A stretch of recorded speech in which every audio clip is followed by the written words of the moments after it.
right, thanks, mate. Okay. Let's bring this down.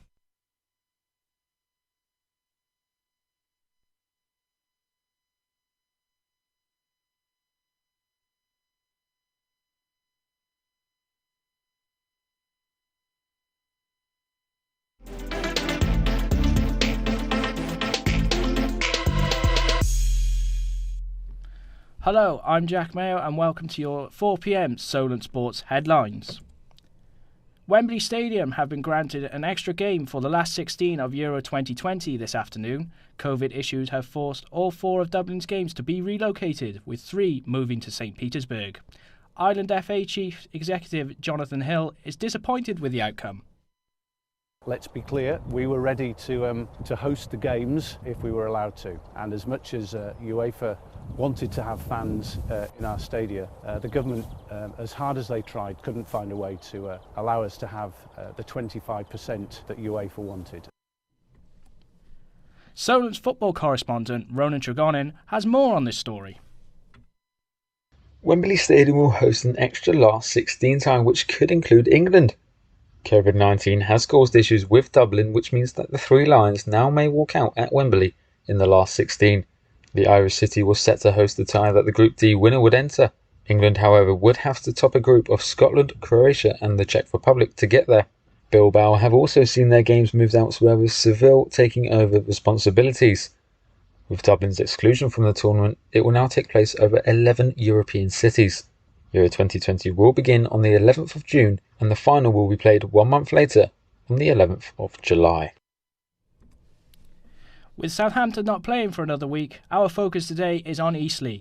The Spitfires have a massive game this weekend in the National League. They host second place Sutton United with a chance to go into the playoff spots. The visitors have a chance to overtake Hartlepool at the Summit with games to spare. The game is being shown on BT Sport at 5:30pm tomorrow. Despite the Super League crumbling earlier in the week, many supporters are still unhappy about the decisions made by their clubs. Sophie Reynolds reports.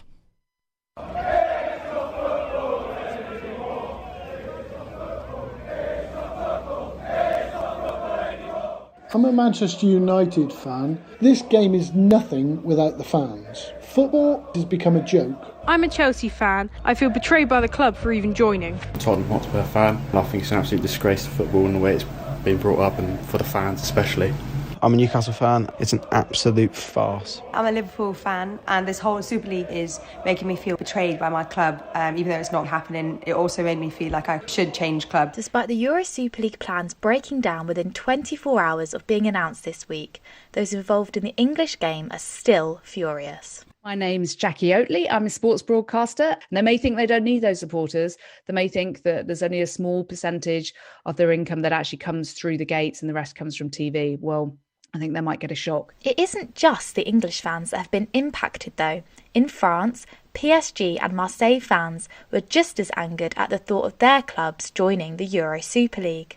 French broadcaster Sébastien Zaini believes everyone involved in football in Europe has learnt a lot from this. The number of people who have said that they were completely against their club and what the club was doing, despite the fact those people would usually travel thousands of miles just to watch their team in the highest seat where you can't see anything. You've seen the contrast between how much love a fan can have for their club and suddenly how much they can hate their club. Following on from the backlash, the UK government have announced they'll be bringing forward their fan-led review of English football. It's clearer than ever that we need a proper examination of the long-term future of football.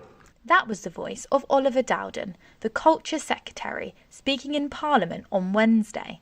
Since then, the government have released their terms of reference for the fan-led review, which will be chaired by MP Tracy Crouch and will be looking into the governance, ownership and finance of the English game. I'd always been clear that I didn't want to launch this until football had returned to normal following the pandemic. So today, I have been left with no choice but to formally trigger the launch of our fan-led review of football.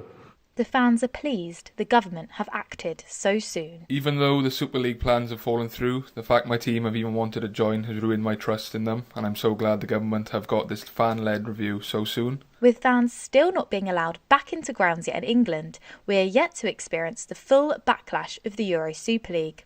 Only time will tell how the fans really feel. Sophie Reynolds, Solent Sports News. The business end of the season continues tonight with Arsenal hosting Everton. The Gunners are without key players Alexandre Lacazette and Pierre-Emerick Aubameyang. Arsenal boss Mikel Arteta has touched upon what a strange period this past week has been for the footballing world. It's unprecedented, it's unique, it came so quick and in a so determined manner by everyone in this industry that it was difficult to swallow, and it shows that football belongs to the fans.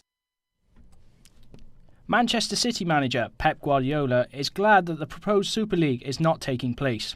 Guardiola, who won 2 Champions League titles as a manager of Barcelona, believes that qualification for Europe has to be earned. Now is move on. So learn from that, and you have to change something. I said many times, the Champions League was started just for the champion, and afterwards 4 teams playing this competition. Maybe in the future will be changed. He was thinking the best for the equality, and everyone had the opportunity to play the competitions that deserve to play. Manchester United manager Ole Gunnar Solskjaer has revealed that he had a peaceful discussion with protesters who breached security at United's training ground. The fans demanding the owners to leave the club amid the Super League controversy, but Solskjaer says the conversations with the supporters was helpful. I will always listen to the fans, and I thought it was the only right thing to do, is to go and listen to them and speak to them and have a nice discussion with them. It was a good 10 minutes, and we didn't shake hands. We gave a fist bump, and then we parted. Day 2 of the Hampshire vs Gloucester cricket match is underway. Our cricket correspondent Wes Spearman has more. What's been going on down there today, Wes? Well, Jack, both sides came into this match off the back of 2 emphatic wins each. Hampshire defeated Leicestershire by an innings and 105 runs before beating Middlesex by 249 runs last Sunday. Gloucestershire, meanwhile, won on the final day against Surrey in a thrilling run chase before defeating Somerset by 8 wickets last week. So far, Hampshire have gotten the better of Gloucestershire with centuries from Ian Holland and Tom Alsop, putting them in a commanding position, ending their innings on 470 all out. Australian Dan Worrell was Gloucestershire's standout bowler, having taken 4 for 75, with all-rounder Ryan Higgins also taking 4 wickets. Players nearing tea time on day 2 at the Ageas Bowl. Gloucestershire are currently 28 for 1, with Craig Brathwaite and James Bracey on 18 and 4 not out respectively.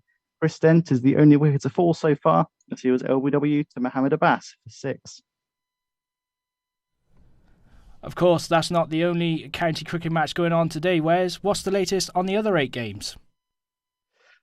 Well, Jack, in Group 1, Durham were bowled out for 475, with David Beddingham top scoring with a career best 257. Derbyshire currently 42 for 3 at tea. Elsewhere in Group 1, Essex were bowled out for 295, with Warwickshire currently 170 for 6. That game also at tea. Worcestershire take on Nottinghamshire at New Road in Worcester. Nottinghamshire only 31 without loss, with trailing Worcestershire by 405 runs. In Group 2, Somerset are 305 for 8, leading Leicestershire by 72 runs, with Tom Abel top scoring with 88. At the Lords now, where Middlesex take on Surrey in the London Derby, and Middlesex were bowled out for 268 on the stroke of tea. Surrey yesterday were bowled out for just 154. In Group 3, Lancashire piling on the runs with a mammoth 487 for 8 against Kent. Luke Wood top scoring with 119, and Danny Lamb batting at number 9 on 112 not out. Tea at Wantage Road in Northampton, as they are 133 for 5, trailing Glamorgan by 277 runs. Glamorgan's captain Chris Cook made 136 in their innings. And the last fixture, Yorkshire are 89 without loss against Sussex, leading Sussex by just 18 runs in Hove. Thanks very much, Wes. A huge surge of coronavirus over the past month in India has led to fears that the Indian Premier League will be suspended. 4 players have tested positive in the past few days, adding to the 300,000 daily cases. However, the IPL has no intention of stopping despite the rise in cases, with games being played as recently as yesterday. Staying on the IPL, and England fast bowler Jofra Archer will miss the current season to focus on recovery. The 26-year-old has returned to training last week after surgery on a hand injury sustained while cleaning a fish tank. He was scheduled to play for the Rajasthan Royals in the competition which runs until 30th of May.